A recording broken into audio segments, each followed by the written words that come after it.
This video is all about how to make a teacher meeting awesome. Tell me if any of this sounds familiar to you. You dread staff meetings as they're generally really dull. And if you have to run a staff meeting, you also worry about it being dull. And even if the topic is really interesting, teachers have been working their butts off all day long and are exhausted. So really anything other than taking a nap is going to feel dull. Rock you, hard place anyone? I get it. I'm Katie. I'm the founder of Teachers Resource Force, where I love talking about all things character, life skills, art and tech infusion, and generally all things teaching. And today we're talking about teacher staff meetings. So the struggle is real with them because, teachers were a tough crowd. Staff meetings with teachers are a very difficult thing to get right, because we are a tough crowd and really we are just trying to preserve every ounce of energy to stay awake. So there's very little left for being an engaging audience, I'm afraid. That is just how it is. And if you have to run a teacher meeting and you're panicking about how to do it well, fear not, I've got you. I have experience in running a large department for many years and have thus delivered frequent after school meetings. And during this time, I've developed a few aces up my sleeve to make it quick, painless, and ensure everyone leaves on a high. This is what we're going to cover in today's video of how to make a staff meeting awesome. Number one, we're going to look at how to set yourself up for success before the meeting even begins. Some tips and tricks for how to structure the meeting and make sure everyone gets heard, and how to make meetings fun and enjoyable, well, as much as possible after a long day of teaching. First of all, don't panic. It's fine, don't worry. Delivering a staff meeting does not have to be tedious or scary. And actually, I've learnt most of these tricks from watching others do it wrong. So when in doubt, just do the opposite of what you hate and you'll be home free. So here are my top tips for delivering a successful staff meeting for teachers. Number one is come prepared. Set yourself up for success before the meeting even begins.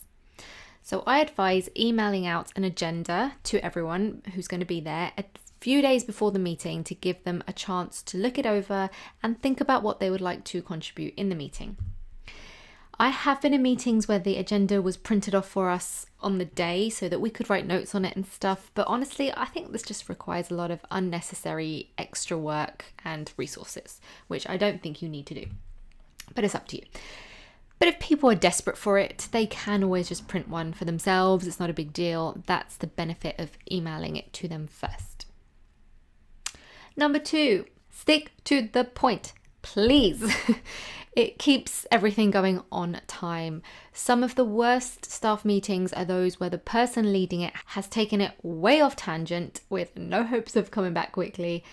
This is just generally frustrating for everyone else. We're just trying to get through this agenda quickly. Don't be adding other things on there to drag it out further, So stick to the point. It also keeps things on course. So I try and make my meetings interactive with lots of discussion, and that means there is a risk that someone else might steer the meeting in the wrong way when that happens. So if that does happen, get back on track. You are the captain and it is your job to acknowledge their point, but then try and steer things back on the track with the agenda you had in place. You can always say you'll come back to their point at the end or another time, and make sure you do that. But for this meeting, just try and keep to your agenda. Number three, one conversation at a time, please. As I mentioned in the previous point, I really like discussion-based meetings where everyone gets a chance to talk and share their ideas with the team. But sometimes this can lead to people breaking off into mini conversations, especially if you're in large groups. Now, if that happens and you didn't instruct it, make sure you nip that in the bud right away, because it's really important that everyone is involved in the same conversation. Plus, you need to be taking accurate minutes, and you can't do that if you're not aware of all the conversations that are going on. Speaking of minutes, that is what number 4 is. Record accurate minutes. Ideally, you would like people to be in the habit of taking notes in meetings, but really there should be someone taking official notes that are kept on file and emailed to administrators. I'll check your school's policy on this. Sometimes there is someone designated to take minutes, but Honestly, I just do mine as we go and type it as we're having the conversation. It makes it much quicker than writing it all out by hand and typing it up, which is what I used to do back in the day. I don't recommend that. Number 5, finish on time. Yes, please finish on time. Seriously though, everyone, while they might look engaged in your meeting, we're seriously counting down to home time. So please don't let them down. I have been in meetings where the person delivering has been talking for like half an hour long after the point we were meant to go, and it doesn't make anyone feel good. Let people go when you say you will. Honestly, sitting in a meeting when you have no idea when it's going to end is actually a form of torture. So don't do that to people. And if you can't get through everything on your agenda, just cut out what you can and just put the rest in an email and let people go on time. You can always say, okay, we'll come back to this next meeting, or let's talk about this later on, but cut it off when it's supposed to. Number 6, any other business, AOB. It's an important part of the agenda and it always goes at the end. And this offers team members a chance to share important information, raise an important topic, share successes, all this kind of stuff in an open forum with the whole team present. Some meetings I've been to want the AOB in advance. That's usually if there are lots of people attending, so the meeting doesn't overrun, because that can happen easily. See previous point for that one. However you want to do it is fine, but do give people a chance to say what they need to. Number 7, following on from the previous point, is listen to your team. It's sad that this one has to be mentioned, but seriously, most of the meetings I go to are not actually collaboration. They just regurgitate information that, PS, we all know could easily just be put in an email. Ugh, those are the worst. And they kind of have already decided what they're going to do without much input from us. So it's just a lot of dictating. I don't really find a lot of value in those meetings personally. And that's not how I like to do things. My advice really is just to listen to the people and get everyone to work together to come up with solutions as a team. Be a leader, not a boss.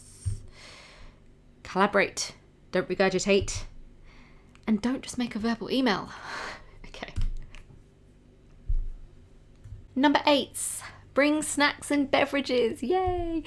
It's great for morale. You'll be amazed at what a few snacks and drink does for staff morale. Plus, it can give a great boost to that horrible afternoon slump that happens after a long day of teaching.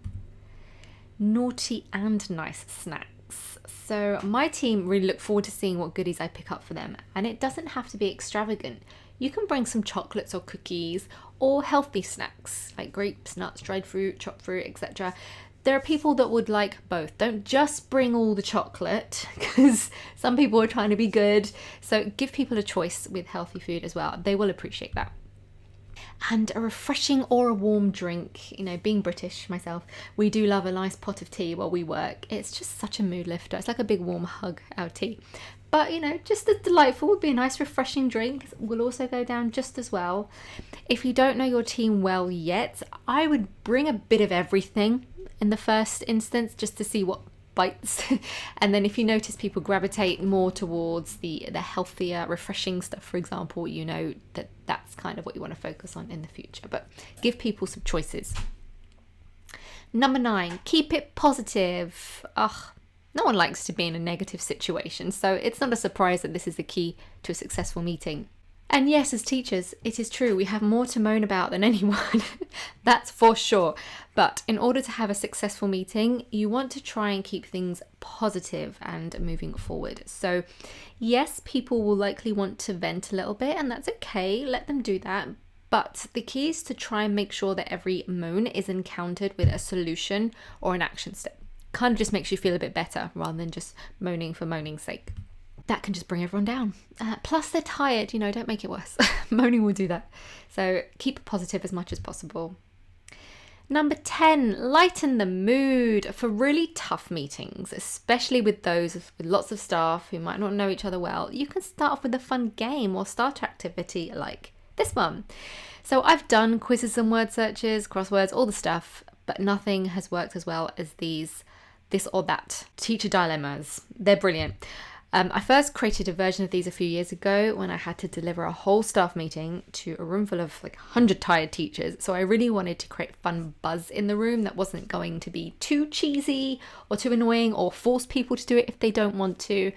But I just had them up on the screen and they actually worked really well, surprisingly well, actually. Even for people who don't like the old Icebreakers, this one, they responded really well to.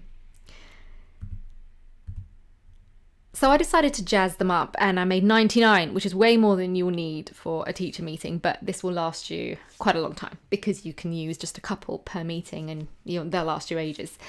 You can also download them and use them as well. So I'll show you in the link below. You can click and download them for yourself and use them. Ready to go. You don't need to do any work. It's nice and simple. They come on a PowerPoint, so you can just have this scrolling on a large screen in the background for 5 to 10 minutes before your meeting starts. Or you can print them off if you want to hand them out as well, whatever works for you. The PowerPoint goes on an automatic timer, which effortlessly scrolls through, just allowing time for people in your meeting to have a good laugh before the meeting starts. It really does lift the mood. What would you rather, be caught misbehaving in a staff meeting or actually deliver the staff meeting? It really brings out some very interesting conversations and debates. But so it is a PowerPoint, so you will need access to a projector or a large screen. But as I said before, you have the option of printing the slides as well if you want to. Also, I have made sure each slide is completely editable to allow for those cultural differences in language. So for example, in the UK, we call Teachers' Lounge a staff room. We don't use the term Teachers' Lounge. So in those kinds of instances, you might want to edit a few bits here and there. So, to make a staff meeting awesome, take away the anxiety of being greeted with grumpy faces at the next staff meeting and try out a fun activity like this or that one that gets everyone talking and laughing, and you'll find they'll be much more receptive to be engaged in your meeting after that. I hope this has helped you plan your next awesome staff meeting. You can do it. Do you think I missed anything important? Drop me a comment below and share your thoughts on that one. Let's do a quick summary then on how to make an awesome staff meeting. The 10 steps. 1. Be prepared and share the agenda with the team a few days before the meeting. Point 2. Stick to the point and steer conversations back on track if they veer off. Point 3. Allow only one conversation to happen at a time so everyone is involved. 4. Keep an accurate record of minutes and share them with the team and your admin. Point 5. Finish on time and let people leave when you say you will. Point 6. Offer an opportunity for staff to share any other business. Point 7. Listen to your team. Don't just regurgitate information. Actually collaborate. Bring snacks and beverages to lift the mood and give them an energy boost. And keep things positive. Allow venting, but always try to find solutions to problems. And finally, point 10, lighten the mood. Play some this or that games to help staff laugh and bond. So that's it for now. I hope you found this helpful. If you want to get in touch, here are all the social platforms. Pick the one that you like the most. Come over and say hi over there. And be sure to leave your questions or comments in the section below. You can check out the links to the resources I shared today, and as always, you can email me at katie@teachersresourceforce.com as well. Until next time, goodbye.